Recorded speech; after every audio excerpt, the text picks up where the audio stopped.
Thanks for taking this meeting with me. No problem, but I can't stress enough. I'm looking for fresh ideas, new stories, things that nobody has done before. And have I got one for you? All right, let's hear it. Okay, it's called Overcoming the Monster. Basically, there's a monster menacing a village, but unfortunately there's a hero in the village, but still the monster is so big and vicious, there's like no way the hero can overcome it. So right there, the audience is worried, but then he does. The hero kills the monster. You're kidding, right? Why? That's basically the plot of everything. Yeah, like what? It goes at least as far back as Beowulf. Oh, no, this is not a wolf. It's a monster, so... No. Beowulf is the hero. He's a guy. He kills the monster Grendel. That's so weird because Grendel is it's a less scary name. We're getting off the subject here. Look, kid, your idea is not new. It's Jaws. It's The Exorcist. It's Godzilla. It's Alien. It's Dracula. It's Star Wars. I haven't heard of any of these. What are you, some kind of feral child? Kid, I said, give me something new. Wait, my monster is the product of incest. Chinatown. Who keeps reliving the same day over and over. Groundhog Day and that Tom Cruise movie. But the hero has a teacher who's really tough on him, but for the purpose of making him better. Karate Kid, Officer and a Gentleman, Whiplash. The monster wants to dance, but the father won't let him? Billy Elliot. That's not fair. Every idea I ever had has already been taken. I feel like I'm trapped on a spaceship with malfunctioning re-entry engines, but there's a guy offering to save me with trumpets. But should I trust him? Gravity and The Music Man. Look, kid, you're not fooling anybody. Today on the show, does our thirst for new ideas drive us to embrace anything novel? And now the airbender for the last script doctor, Colin McEnroe. Or it might have been the other way around. I might have been the script doctor for the last airbender. Because I know for a fact I'm not the last airbender. I was like maybe, I don't know, fourth to last airbender. I've actually never seen that movie. Anyway, today on the show, we do want to talk about this notion of novelty in culture. This is a kind of a problem that I think is probably more confined to the arts and letters than it is to the sciences, right? In the sciences, there actually are breakthroughs, although if you read Thomas Kuhn, we know that those breakthroughs often come at the end of long plateaus in which everybody is basically biting on everybody else's work, and then suddenly something really startlingly new happens. You could maybe make the argument that happens in the arts and letters, but you could also make the argument it just doesn't. It just doesn't ever happen. That everything. Well, I'll let Mark Twain say it. Actually, before I let Mark Twain say it, I won't literally let Mark Twain say it. Let me tell you who's on the show today. Christopher Booker is joining us by phone from England's West Country near the city of Bath. He's the founding editor of the British magazine Private Eye and a longtime columnist for the Sunday Telegraph. He's the author of several books, including The 7 Basic Plots, Why We Tell Stories. And I should say, before I even go a step further, that for like a year or more, I've been saying to the producers here, I want to do a show about this notion that there are only 7 plots. And if so, if there really only are 7 plots, what are they? Blah, blah, blah, blah, blah. And every time I would do that, people would kind of look at the floor like, I hope he doesn't really make us do that. But then Josh Nalea, our newest producer, he wanted to do today's show, which is a little bit more that whole idea of, are we so hungry for something new, so tired of the recycling of plots and ideas and tropes and motifs that we get really excited about anything that at least seems kind of new. So we kind of combine both of those ideas into one show. Joining us from the Audubon Street Studios in New Haven, WNPR's own studios, are Brian Francis Slattery. He's an editor for the New Haven Review. He's a musician. He's a novelist. His newest book, The Family Hightower, is out right now. Gorman Bechard is sitting right near him in the Audubon Street studio. He's a film director, screenwriter, novelist, best known for his independent feature films like Psychos in Love and Friends with Benefits and You Are Alone. A little bit later, my friend David Edelstein will be joining us to talk about this from the film critic's perspective. All right, enough introducing. Now I give you Mark Twain, who said, "There's no such thing as a new idea. It is impossible. We simply take a lot of old ideas and put them into sort of a mental kaleidoscope. We give them a turn, and they make new and curious combinations. We keep on turning and making new combinations indefinitely." But they are the same old pieces of colored glass that have been in use for all the ages.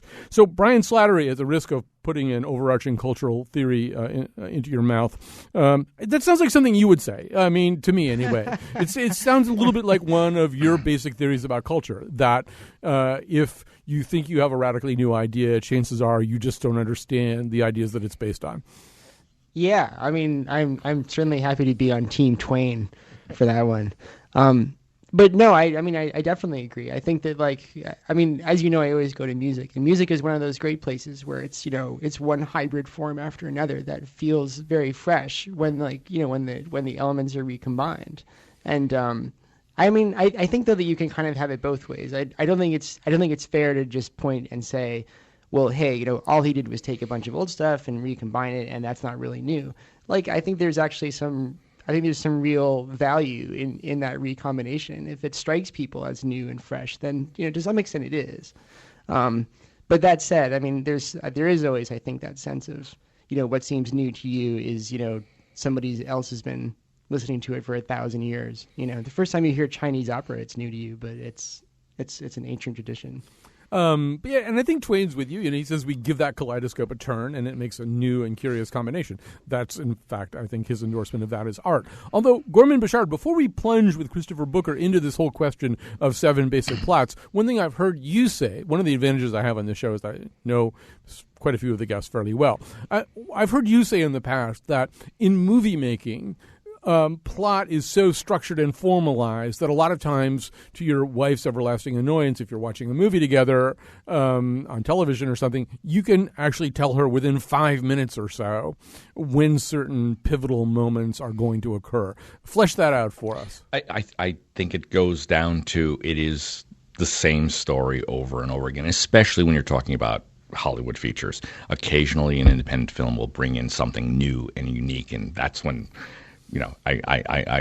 I love. I mean, I think I've said to you probably on Facebook, my favorite film of the year was Ida, the Polish film, because there were scenes in that film that just took me so by surprise. I did not see them coming, despite the fact that it really was an Ingmar Bergman film from 1959 that he just happened to never make. So is it fresh? No. But there are unique aspects to it. But the average Hollywood film, I think usually by the end of the opening credits, I can pretty much tell you the entire plot structure.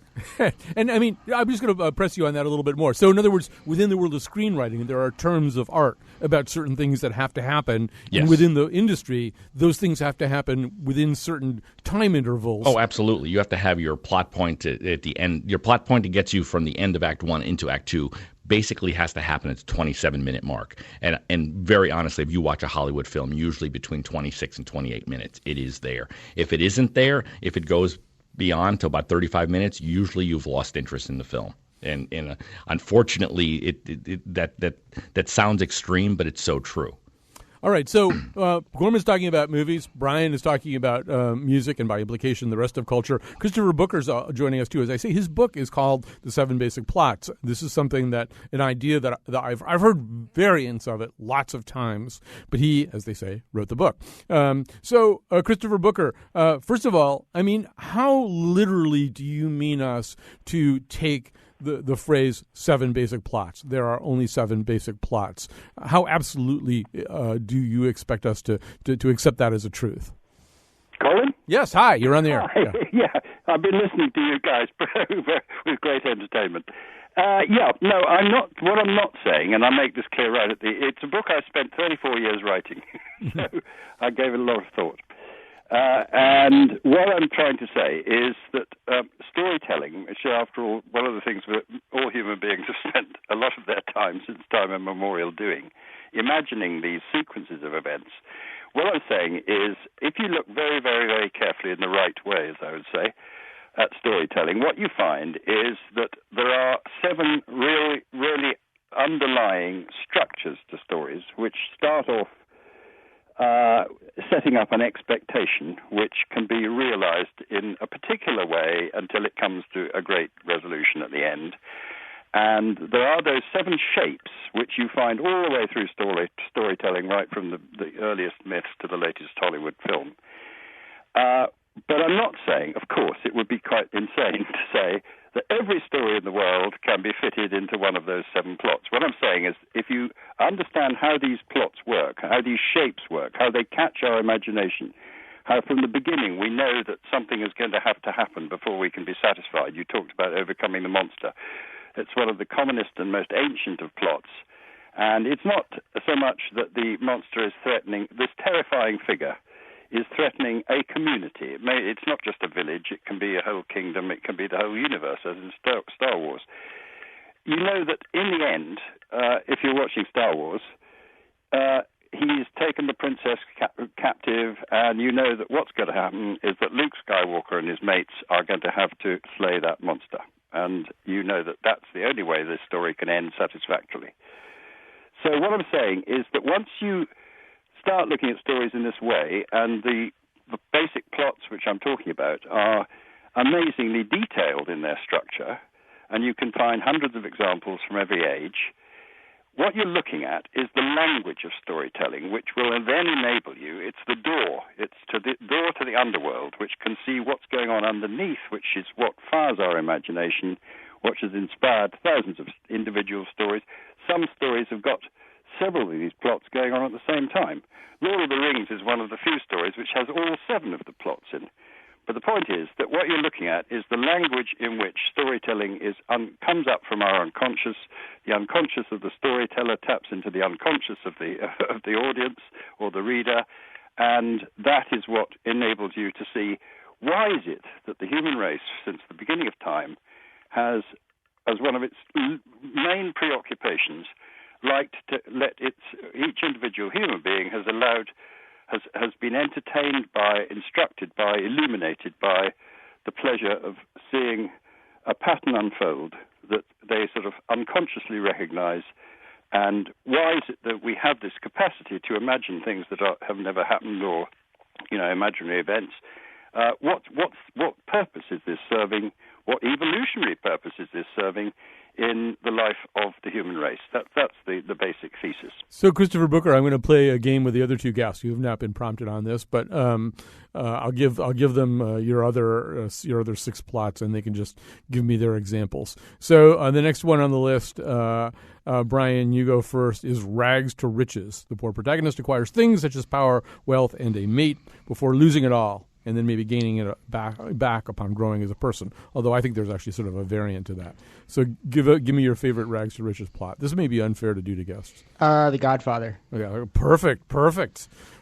Gorman, how about yours? Oh, God. I would probably say Mr. D goes to town. Yeah. For me, I think, I feel as though that there are only really 2 American plots, and one of them is this one. It's essentially Citizen Kane. It's essentially The Godfather. It's The Great Gatsby. Right? You go from rags to riches, but there's still some primal wound that doesn't get healed. We just tell that story over and over again. I think. All right. The next one is The Quest. The protagonist and some companions set out to acquire an important object or to get to a location. You can't use Lord of the Rings. Facing many obstacles and temptations along the way. All right, Gorman, you go first on that one. Wow. The Quest. Leon the Professional by Luc Besson, which is my favorite action film. All right. That was fairly a recherche. How about you, Brian? Raiders of the Lost Ark. All right. Okay. My quest was revenge, so. Let's see. Voyage and Return. The protagonist goes to a strange land, and after overcoming the threats it poses to him or her, returns with nothing but experience. Brian, you have to go first. Oh, my God. I'm trying to think of something that isn't a movie all of a sudden. Okay, wait, come back to me. All right, okay. Oh, great. Thanks. Well, there's an epic poem, and this is basically the Odyssey, right? Right. So if it's the Odyssey, then it's also "O Brother, Where Art Thou," which is basically the Odyssey. But anyway, so we understand what a quest movie is. Oh, that's Voyage and Return, right? Oh, yes. Voyage and Return. So comedy, well, we'll skip over. Everybody knows what a comedy is. Tragedy, everybody understands what a tragedy is. And then the last one on his list is Rebirth. The protagonist is a villain or otherwise unlikable character who redeems him herself over the course of the story. Okay, I have one, but I'll go first to give you guys more time to think. That basically is the plot of The Music Man, which I think is the other basic American plot, that somehow or other, the person you didn't entirely trust, you had reason not to trust, turns out somehow or other to be reborn, to be changed, and to become trustworthy, which is sort of Bill Clinton. Bill Clinton is basically both Rags to Riches and Rebirth. But anyway, you guys have a Rebirth one? Go ahead. Oh, man. It's so on the spot. You should have sang those names. I know. It was totally unfair as a pop quiz. Totally Yeah, unfair. I mean, in some ways, I think of that plot as one of those ones that shows up in lots of lots of things, right? Movies and books where like a character who you don't, who you're told not to trust turns out to be extremely trustworthy. Right. Well, I mean, save the day. Yeah. It's like it doesn't have to be that they're the star of. Han Solo is essentially introduced to us. I was going to say like Star Wars has like 3 of those. Right. I mean, my favorite would, I'm going to use a very strange little indie film of recent years, which is probably my favorite movie of the past 5 or so years. And it would be this movie called Starlet, which was a big hit at Sundance, and it stars this young girl who's basically a porno actress. But you really see the other side of her as she befriends this elderly woman and just really helps this woman, get over the loss of her own daughter. And it's a beautiful film. So, Gorman, let me ask you this. When you saw that movie, did you feel I'm seeing something that speaks to me in a really new way, that this really is new and fresh to me? Or did you think I'm seeing something that I've basically seen before, but it's being, the voice of it, the coloration of it is different enough so that I'm engaged in a way that I wouldn't otherwise be? The latter, definitely. I mean, it's screams indie in every way, shape, and form. As something you'll read on the reviews of it are, there's no ending. Well, life has no ending until you just close your eyes for the last time. So that doesn't really bother me. I mean, it was very original. It was a very original take on an old story. And Brian, as both of you guys are creators, so as you work, whether you're working in music or more likely working as a novelist, are you feeling this incredible weight of everything that has come before? Are you thinking constantly, well, I'm not telling The Family Hightower, it's kind of a little bit The Godfather, it's kind of a little bit The Great Gatsby, it's kind of or can you simply tell yourself, we talked about this a little bit last time you were on, I'm not going to worry about that? I think it's mostly the second one, but with a real sense of I'm aware that I'm pulling from X, Y, Z, and Q, and that just doesn't bother me all that much. I figured out at one point that it's better just to cite your sources, and to sort of flag to people that, in case this reminds you of The Godfather, you're right. If this reminds you of this, you're right again. That's good. Good reading, everybody. And and now let's proceed, because we're allowed to then take these elements and riff off of them and hopefully come up with something that, still seems new and exciting to you. Colin, when I did my last rock doc, I specifically was set out to make a rock and roll version of Errol Morris's Fog of War, because no one had done that in the rock and roll genre. I can't believe nobody's done that before. It's such an obvious idea. I know, and I wanted to just basically have one voice through the entire film and let someone take us through his life, and that was very much my inspiration for that.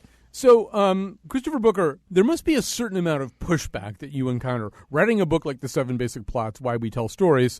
Obviously, it's a salute to, a celebration of, and an embrace of the human storytelling impulse, the narrative impulse that goes back to our days sitting around the campfire. But there are some people, possibly even critics, who might read that as kind of a reductionist argument, that if that's all art amounts to, is just a saying over and over again of these 7 basic structures, that's a rather puny assessment of what creativity is. Did you get that pushback, first of all? Yeah, of course. But the great thing about what marks out the great storytellers is that they can tell a basic plot story, but each time they do it in a brilliantly fresh, individual way. And you don't have to be sitting there thinking, oh, this is a voyage and return story, I know how it ends.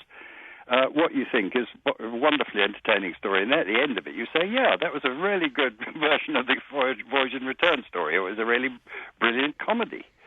Any of the basic plots has been all the great stories of the world are shaped by these plots, but we're not conscious of it at the time.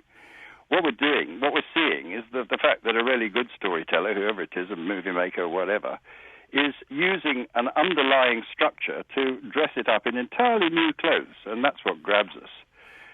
So it's really just a matter of standing back and saying, yes, well, what's really going on here? What's the storyteller doing? Why are we the audience? Why do we respond to it in the way we do? And it actually shows up some of the greatest storytellers in a new light. I mean, Shakespeare was every time Shakespeare wrote a play, it was on a basic plot. Usually it was a comedy or it was a tragedy, but the fact is that each of his plays has its own completely individual language and style, and you're gripped by it because deep down there's something going on in your deeper unconscious mind which responds to the pattern that's unfolding. But you don't think this is reductionism. On the contrary, it liberates us to see why great storytellers are what they are. They're towering figures in the whole history of the human race. It just seems as though, and Brian, I'll let you start out on this one. It just seems, though, that I mean, everything that Christopher is saying right now seems absolutely true, and yet it somehow or other smashes up against the idea of what we have, the idea we have of what creativity is or what it feels like, right? The idea of the creative spark is, I am going to make something nobody's ever seen before. I am going to do something, that will shock the world. And I mean, it just seems like that's really are creative people essentially deluding themselves so that they can keep going. No, that's a great question. I mean, I think that there's certainly a group of people, I think, who, especially, when they first start out thinking, I want to have a sort of statement to make. I mean, there are certainly people who have sussed out those 7 basic plots and make it their mission to sort of tear them apart, right? Like, I mean, I think of like Kafka as a great example of, I'm going to set up one of these stories and then make sure that it doesn't happen. Like, whatever it is that you're expecting, I'm going to make it take this left turn and it's going to go off into this thing.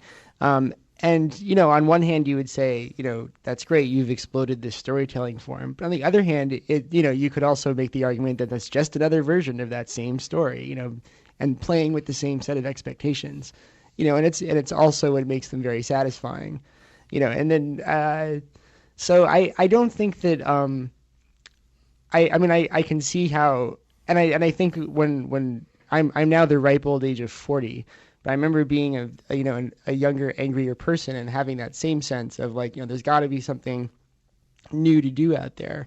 And then feeling this sort of sense of liberation of not being particularly worried about that, and just sort of doing your thing and sort of acknowledging the giant series of shoulders that you're standing on.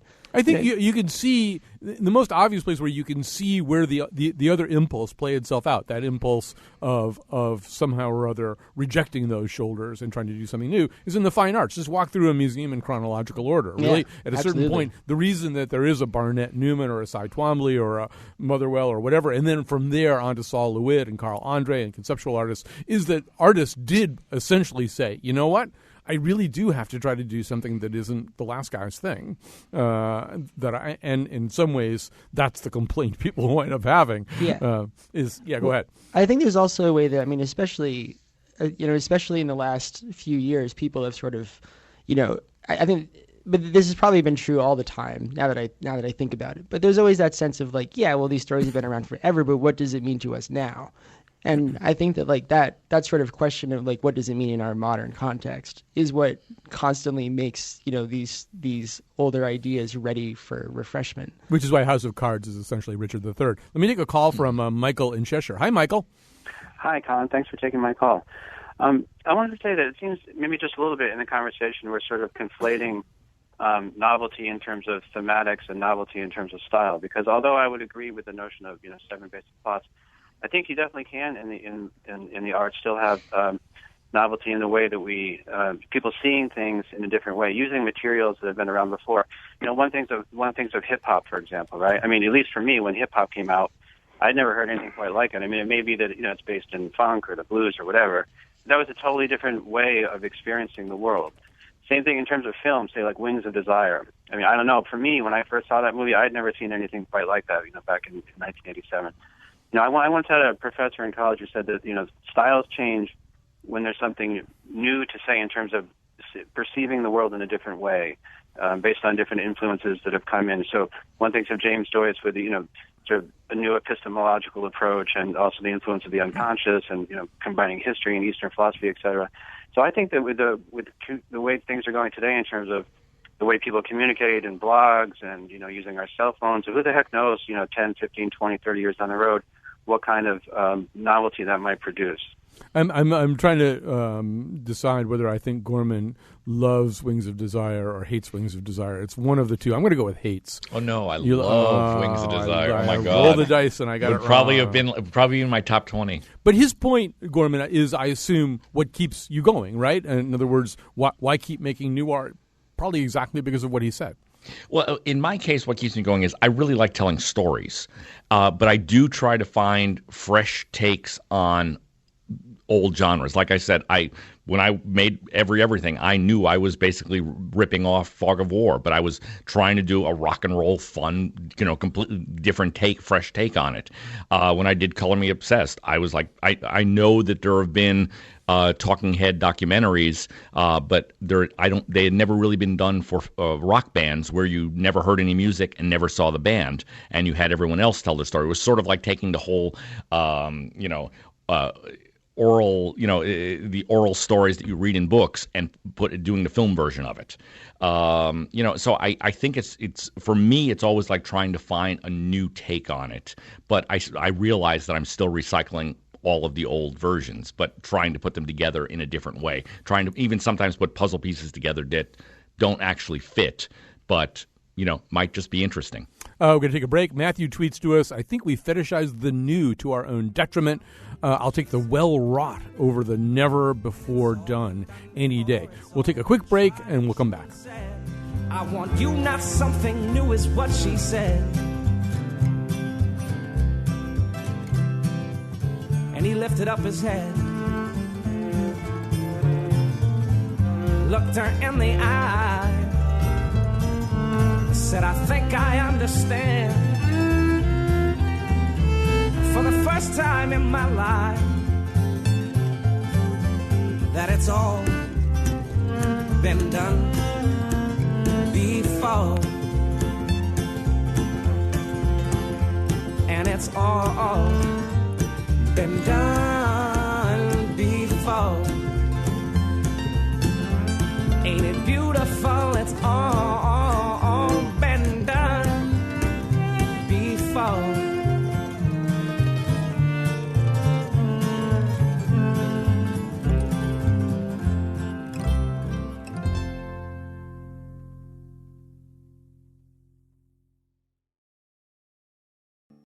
All right, we're back, and we're talking about just to steal from that tweet, since nothing is new anyway, the degree to which we fetishize the new, and perhaps privilege it over other kinds of things, or at least given the fact that it's so hard to create anything truly new, whether in fact things that are new draw us.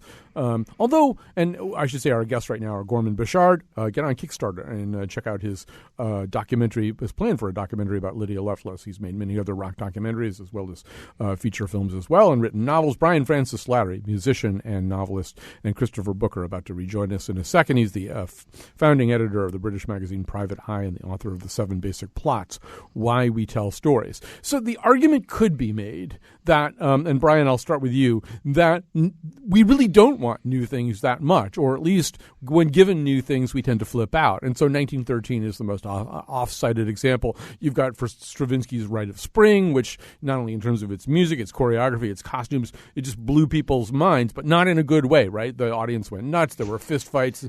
Same year you have Schoenberg's Scandal concert. Same kind of thing. Really, really new music. People are like going nuts and unpleasantly nuts. And around that time, too, as some of the modernist painters come forward, like Kandinsky and Klee and stuff, they do this famous Munich show, and they had to buy each other's work, basically, because nobody's buying. Work that would, in aggregate now fetched $250 million on the market. They all had to buy it from one another. So, Brian, in some ways, you can make the argument, well, we say we really want to, we say give me something new, but we don't mean it.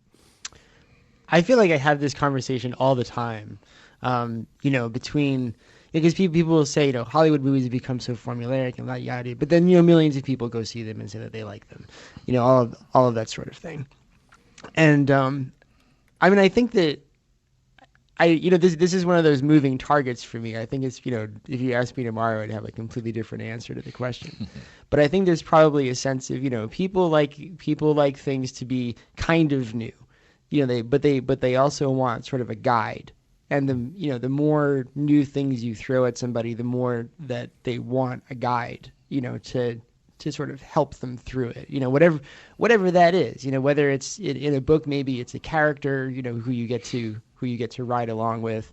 In music, it might be as simple as like, well, I recognize that drum beat. So whatever else is going on is fine because I have this drum beat to keep me down.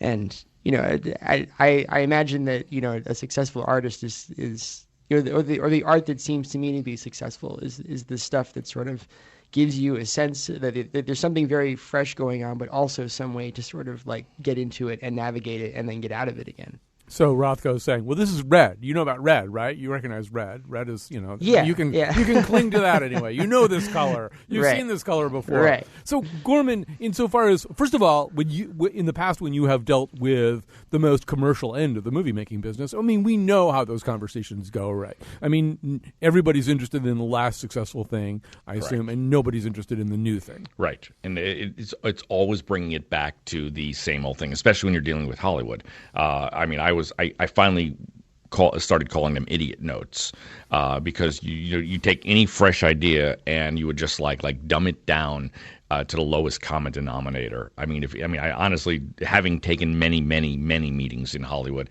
I don't think there's a company on earth or a group of people on earth that have less regard for the intelligence of their audience.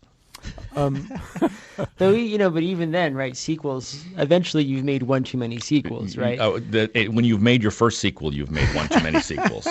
And even from their own calculation, right? There's a point where even the audience who says, "Yes, give me another Transformers movie," says, "I don't want any more Transformers movies." They've made a Transformer movie? I wasn't aware of that. Christopher Brooker's back with us. So, Christopher Brooker, one of the things we're talking about is the notion that in fact people don't really want anything new anyway. And I talked about Stravinsky's Rite of Spring and Schoenberg's Scandal concert in 1913. But it could be anything as recent as Elvis or the Beatles, right? People turns out really wanted Elvis and the Beatles, but there was part of culture that was very freaked out. They'd never seen anything like this before. That it's not necessarily wired into us to be seeking novelty.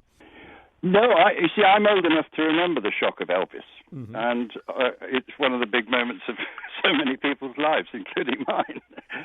And as for the Beatles, I mean, Beatles and Elvis were miles apart, really, but both of them were huge, great moments of exhilaration that something incredibly new and exciting was happening. I think it happens much less now. It was very exciting to live at that particular period. That's when we entered the modern world, really, back in the late 50s and the early 60s. And the mental universe most of us inhabit now, I used to think this when my kids were growing up in the 90s, they were entering a mental universe that came to birth when I was a young man. And the values were the same. The tunes changed, but the basic structures that they were finding themselves at home with and very excited by were the ones which came to birth, 60 years ago, 55 years ago. Brian Slattery, one of the last times we had you on, one of the most recent times we had you on, that is, we were talking about why write a novel. Why does anybody write a novel? And I know in getting ready for the show, one of the points that you made was that at the time of Joyce, at the time of Ulysses, there was this kind of sense, all right, that's everything that can be done with a novel.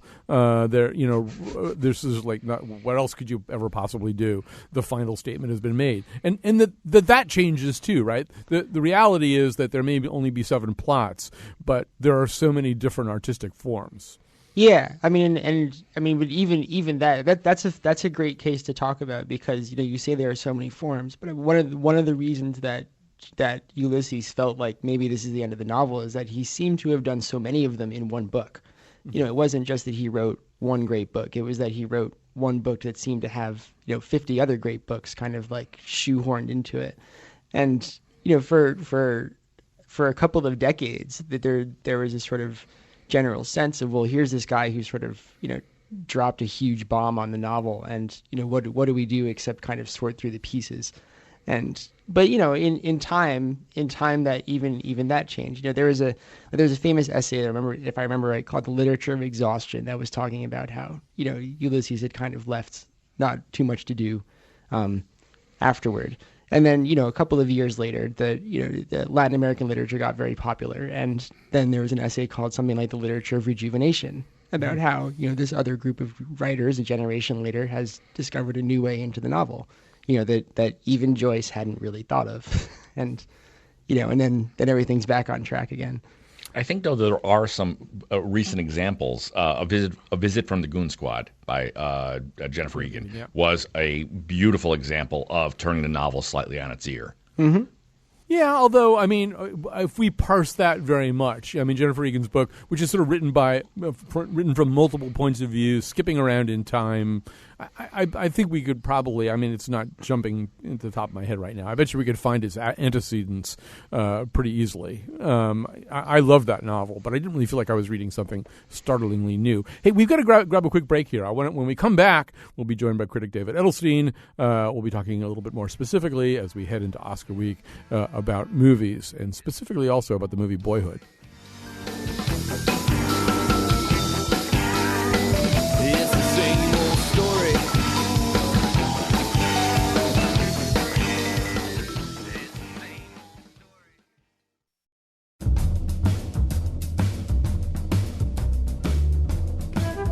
Today's show was produced by Josh Nolea, a young man with special abilities growing up with people who are not his actual parents, and me, a workaholic corporate raider who falls in love with a prostitute. Our intern is Adam Blutt. Greg Hill appeared in the intro and tweets for us at WNPR Colin. The part of Bill Curry was played by Tom Cruise. For show pages, articles, and a short video featuring the Faith Middleton Show staff as a family of kids who get a new governess who's a nun who teaches them to sing, visit WNPR.org. And now, back to Colin. Actually, two of our guests are sitting in close proximity to the Faith Middleton Show staff right now, so they may be singing beautiful songs led by Julie Andrews. I'm not really even sure. But they're in New Haven. Gorman Bechard, filmmaker, novelist, and screenwriter, currently raising money through Kickstarter for a documentary about Lydia Lovelace. And Brian Francis Slattery, a musician, arts editor for the New Haven arts editor for the New Haven Independent and editor for the New Haven Review. His most recent novel is The Family Hightower. Joining us also is America's greatest living film critic David Edelstein with CBS Sunday Morning and NPR's Fresh Air and New York Magazine. So, David Edelstein, first of all, welcome to our conversation. Well, thank you, Colin. Can I just jump in on Wings of Desire, because I think that was a very interesting film to mention. It was mentioned a little while ago as something that seemed authentically new at the time. And I agree, it's a wonderful film, but it's a really good illustration of what you've been talking about, how nothing is quite as new as it seems.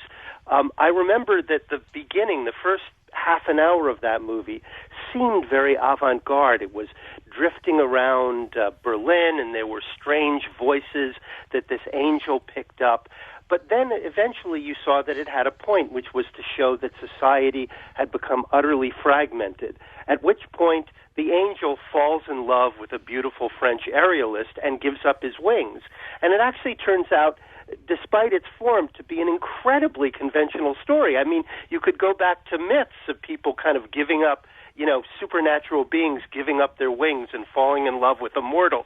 And here, just because it was dressed up in this seemingly formless, artful way, in the end, the audience still wanted the satisfaction of a conventional narrative arc. And what was great about that movie is it hit it completely. So you're saying Superman was basically just an angel with a ponytail? It's been said. Yeah. It's been said. He and Lois had that conversation many times, give up the superpowers. So, obviously there's quite a bit of stir. There has been quite a bit of stir in a sense right now going into Oscar weekend that Boyhood is going to take all kinds of awards. And I don't know about that anymore. Oh, really? Has the tide turned? I think the tide has turned. I think Hollywood seems to be willing to embrace or eager to embrace Birdman. Ah. Yeah, I think the odds have shifted to Birdman. Well, maybe Richard Linklater is a little too outside the process. Maybe he was working in a more formless way, perhaps, than people in Hollywood were used to, making time the central character as opposed to a different kind of protagonist. Maybe they relate to the self-pity of the main character. I suspect that could be it too. Well, so this illustrates the exact tension that we're talking about right now. So on the one hand, there's a sense that nothing is really all that new. We're really hungry for something new. And maybe people get very excited walking out of Boyhood, feeling that they've seen, Michael Apted notwithstanding, that they've seen something that they've never seen before. And so that's really great. And we're going to embrace that. Some people would say fetishize that. And then working against that is the kind of tension that Gorman has alluded to, where, sort of conventional, encrusted, calcified Hollywood says, well, actually, we don't really want to see anything that new. That actually kind of gets on our nerves. But, I mean, David, do you see Boyhood as something, and as a critic who sees so many movies, did you walk out of Boyhood saying, well, I'm excited at least on the basis that I've never seen that before? Well, I'd never seen that before insofar as you're used to seeing characters age in a work, but you never see them actually literally age. You never see that jump. But I still thought of Boyhood as having a structured narrative for all that. The whatever Linklater may have seemed to be making it up as he went along, but he had this idea of a father who went from an outsider, kind of a little bit of a ne'er-do-well, very shapeless life, becoming a responsible citizen, perhaps a little duller, a mother who went through all these different husbands and came out feeling as if her life had gone nowhere, and the boy having a sexual coming of age and falling in love for the first time.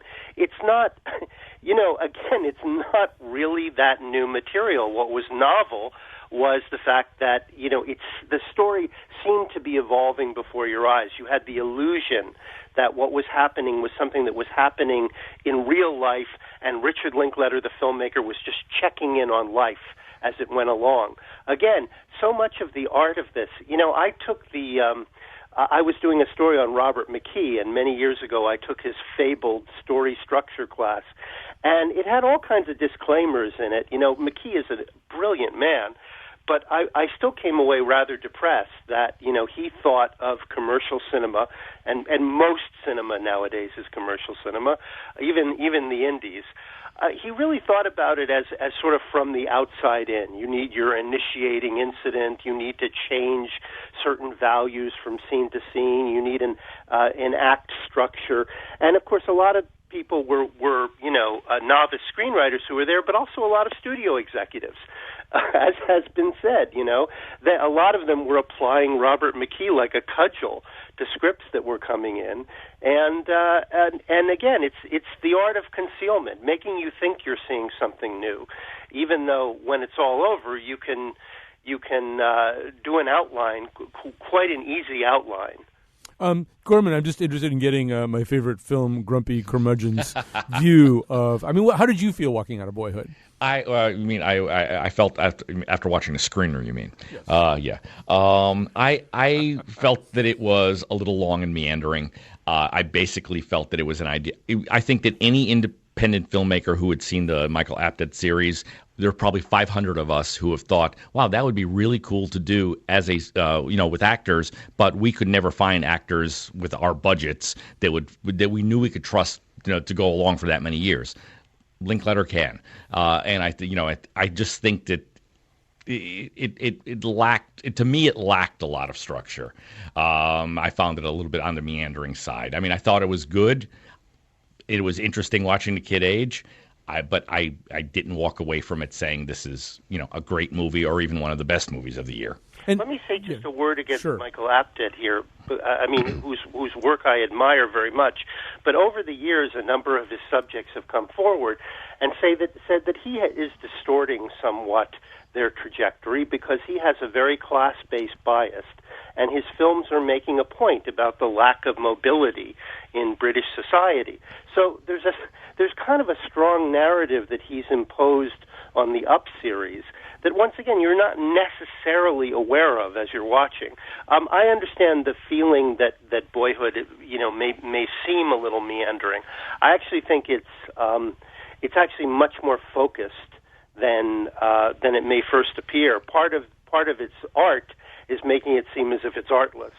Brian Slattery, I'm wondering also, I wish I could state Heisenberg's principle right now, but I know that it has something to do with if you do one thing, then you lose track of the other thing. So, and I'm wondering whether that's kind of true in terms of what we're saying. That if you think about Boyhood, it's essentially what you novelists would call a Bildungsroman, right? It's a story about growing up, but because of technique, because in fact Linklater's using this kind of very unusual technique, maybe there isn't the kind of narrative tightness that Gorman would like to see. And I wonder if that's kind of true generally, that if you're going to do something explosively different, if you're going to be John Cage, if you're going to be, pick somebody in some genre, somehow or other, the impulse to be explosively different at the level of form and technique maybe takes you away from some of the narrative conventions that make either a song lyric or a movie or a painting more comfortable for the audience.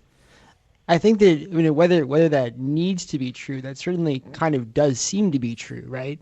That the people who push at the edges of the form tend to also make something that strikes other people as like not as tight as it could be. I mean, there's so many examples of that, in books and film and music. That the people who are really struggling with the question, to some extent, you could describe them as kind of forgetting to do their homework, right? Like they don't do some of the basic things that people expect books and movies and music to do, because their eye is on something else. They're trying to get at something, like a little bit different than what people are usually trying to get at. And, Richard Linklater is kind of a good example.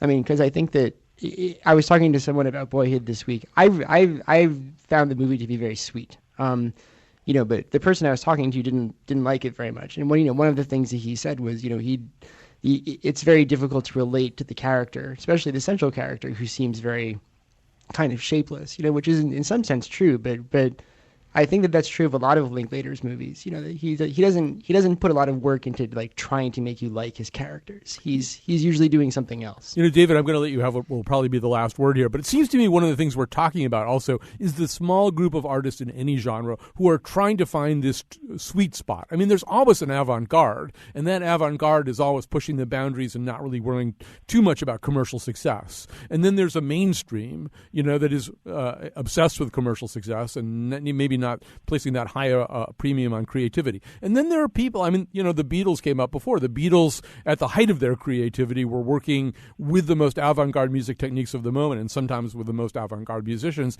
but were wildly commercially successful. They'd brought their audience along with them. But it seems to me what we're talking about in that case, and maybe in this whole show, is a pretty rare thing. The artist who is trying to do something radically new while speaking to a mainstream audience. Well, you have to, even within the avant-garde, so to speak, there are two classes. There are some people who say that in order to break the rules, you have to master them. And that can, sometimes that's true, sometimes that isn't true. Stravinsky and Schoenberg and the Beatles, who played covers in Hamburg for years, mastered the pop song before they were able to take it in new directions. On the other hand, there are some artists who maybe find their form as they work. They kind of, the thing takes its own organic shape. I think that's a lot more rare that those people connect with a major audience. You're more apt to find people who have mastered the form. They know what rules they're breaking as they're breaking it. They just don't do it blindly. All right, we have to stop there. There's like a minute left, but none of these guys is a 1 minute question answer. So I'm going to stop it there. I want to thank Josh Nalea for coming up with the idea for the show. Also, Christopher Booker, Brian Francis Slattery, currently the editor for Arts and Culture of the New Haven Independent. Get his book, The Family Hightower. It's just like The Godfather, but totally different. Gorman Bechard, get on Kickstarter and see his project to make a documentary about Lydia Lovelace, which is not the secret name of our producer, Lydia Brown. David Edelstein is America's greatest living film critic. And he, of course, is a commentator for CBS Sunday Morning and New York Magazine and NPR's Fresh Air. What to do with that, so when you just take it easy, no need to worry. There are no more good ideas in me, no more good ideas in me, no more good ideas in me, no more good ideas in me, no more good ideas with you, no more good ideas with you, no more good ideas in me. Okay, I've got it. You take the premise of Boyhood, but you reverse it. The kid gets younger. Huh? Huh? That's the premise of The Curious Case of Benjamin Button. So then we replace Brad Pitt with Gilbert Gottfried. No.